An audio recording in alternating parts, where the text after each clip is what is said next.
شمولیت نہیں ہوئی. اب آ جائیے مشرف صاحب کا بھی دور. جی. اس دور میں بھی جب یہ جنرل ضیاء الحق کا دور تھا، اس میں شمولیت کن کی تھی؟ میاں نواز شریف صاحب کی شمولیت تھی، راجہ ظفر الحق صاحب کی شمولیت تھی.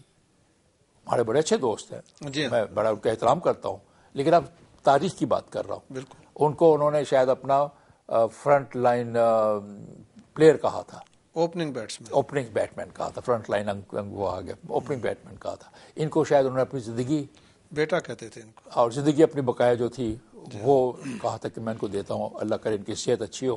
نواز شریف صاحب کی بیمار ہو گئے ہیں، میں دعا ہے کہ وہ صحت مند ہو اور سیاست میں اپنا کردار ادا کرے. ایک فکرہ آیا کہ ہمارے جو فوجی حکمران ہوتے ہیں وہ سیاستدانوں کو بیٹا ہی بناتے ہیں، کسی نے کبھی باپ نہیں بنایا سیاستدان. ٹھیک ہے وہ تو ہوگا، لیکن مجھے بیٹا نہیں بنایا کسی نے. میں نے کسی کو بھائی بھی نہیں بنایا، لیکن بہرحال میں آپ سے بتاتا ہوں تو یہ ان کی شمولیت رہی. میں ضیاء الحق کے ساتھ شامل نہیں ہوا.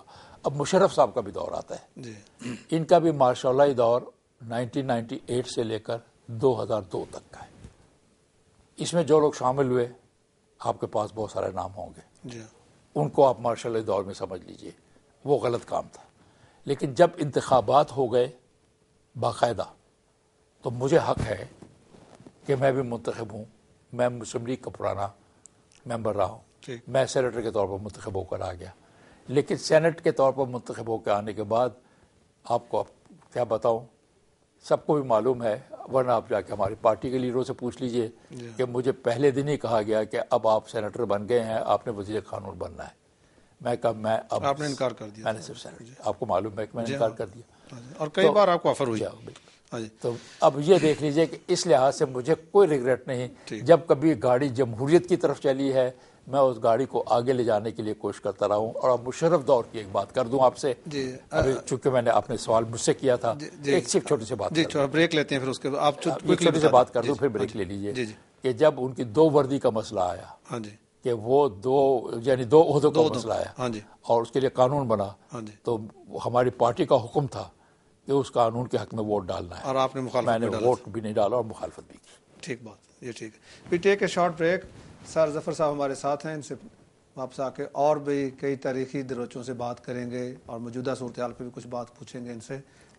Please stay with us.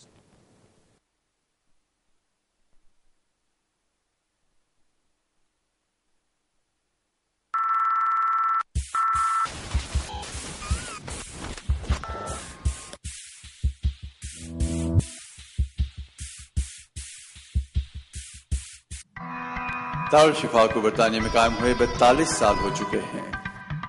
دارالشفا کے انچارج جناب نصر رانا کوالیفائڈ ہربلسٹ اور ہومیوپیتھ ہیں. ہمارا ہیڈ آفس بریڈ فورڈ میں ہے اور اس کے ساتھ ساتھ ہماری سروسز برمنگھم، ایسٹ لندن اور ہال اسٹریٹ میں دستیاب ہیں. پر وقت مشورے کے لیے آج ہی ہم سے رابطہ قائم کریں. دارالشفا.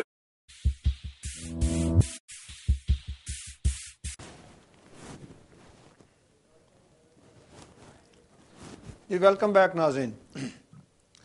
سر بھٹو صاحب کے کیس ری اوپن کرنے کی کچھ باتیں ہو رہی ہیں، ریفرنس چلا گیا شاید، اور اس پہ اب کچھ فیصلہ بھی دینا پڑے گا. آپ کیا سمجھتے ہیں؟ کیس تو آپ کے سامنے ہوا، آپ اس کے چشمدید گواہ ہیں. مولوی مشتاق صاحب کا کردار، بھٹو صاحب سے ان کے تعلقات کی بات، پھر حالیہ دنوں میں جسٹس نسیم حسن شاہ کا یہ اعتراف کہ مجھ پہ دباؤ تھا. کیسے آپ دیکھتے ہیں سارا؟ اور پھر ایک اور اس میں ایڈ کرتا جاؤں کہ کیا آپ سمجھتے ہیں کہ بھٹو صاحب گلٹی تھے؟ دیکھیں صاحب، بات یہ ہے کہ بھٹو صاحب کا یہ جو واقعہ ہے جس میں ایک رضا قصوری صاحب کے والد صاحب کا موت واقع ہوئی ہے، وہ موت تو یقینی طور پر کوئی ایسی گولیوں سے ہوئی ہے جس کی ٹریس حکومت تک جاتی ہے.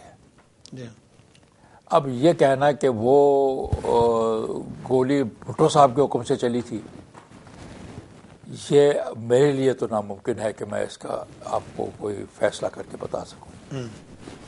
اگر آپ مجھ سے پوچھیں، مجھے یہاں تک تو تسلی ہے کہ احمد رضا قصوری صاحب کے والد صاحب کی جو موت ہوئی ہے اس کی گولی حکومتی اداروں کی جانب سے چلائی گئی، اس میں تو کوئی شک نہیں دکھائی دیتا. یہاں تک تو شہادت درست معلوم ہوتی ہے. آیا اس کی ہدایات کس نے دی؟ ذوالفقار علی بھٹو صاحب نے دی. میں اس پر بالکل کچھ نہیں کہہ سکتا، یہ ناممکن ہے میرے لیے کہنا. عدلیہ نے یہ کہا تھا کہ ان کے مطابق جو شہادت ان کے سامنے پیش ہوئی ہے یہ ان کی اعانت اور ان کے ایما پر، ذوالفقار علی بھٹو صاحب کے ایما پر یہ کارروائی کی گئی، ورنہ اس کارروائی کی ضرورت ان کے خیال کے مطابق نہیں تھی. یہ فیصلہ ان کا ہے. اس فیصلے پر آپ نے ایک سوال پوچھا ہے کہ مولوی مشتاق صاحب، میں چشمدید گواہ تو نہیں ہوں لیکن اس زمانے کے واقعات میں جانتا ہوں اور میرے علم میں ہے. مولوی مشتاق صاحب کو بلکہ جنیوا سے لے کر تو بھٹو صاحب ہی آئے تھے. اچھا. اور ان کو چیف جسٹس ایکٹنگ انہوں نے ہی بنایا تھا، بھٹو صاحب ہی نے. اچھا. Chief justice? جی ہاں. نہیں، چیف جسٹس بننے پہ تو ان کی ناراضگی نہیں شاید ہو گئی تھی کہ نہیں بنا رہے تھے یا کچھ اس طرح؟ چیف جسٹس نہیں تھا نا بنایا، ایکٹنگ بنایا تھا نا. اچھا، ایکٹنگ تھی. اور ساتھ ہی چیف الیکشن کمیشن بھی بنا دیا ہوا تھا. جی.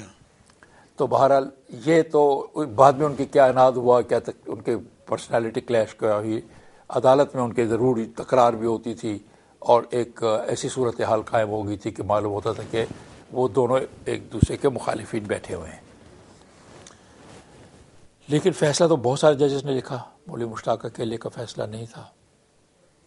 تو باقیوں کے متعلق نہیں کہا جا سکتا کہ ان کی کوئی عداوت تھی. اس فیصلے کو پڑھنے کے بعد سپریم کورٹ میں معاملہ گیا اور فیصلے کو جو ہائی کورٹ کا فیصلہ تھا جب میں نے وہ پڑھا تو مجھے پورا یقین تھا کہ سپریم کورٹ سزائے موت نہیں دے سکتی. اچھا. سزا شاید دے دے، سزا قائم رکھے گی، موت ختم کر دے گی. موت کی سزا نہیں ہو سکتی، یہ میرا پورا خیال تھا بطور ایک پروفیشنل وکیل کے. کیونکہ جب ہم کسی مقدمے کو پڑھتے ہیں، فیصلہ دیکھتے ہیں تو کوئی نہ کوئی نتیجہ تو نکل آتا ہے، چاہے ہم اس میں مقدمے میں شامل نہ ہوں. تو اس وقت کی میری رائے یہی تھی کہ وہ سزائے موت نہیں ہو سکتی. ڈاکٹر نسیم حسن شاہ نے اپنی بایوگرافی میں جو بات لکھی ہے، شاید ٹیلی ویژن پہ انٹرویو میں بھی کہا ہے، اس میں بھی سزائے موت کا مسئلہ ہے، جرم کے ہونے یا نہ ہونے کا مسئلہ نہیں ہے.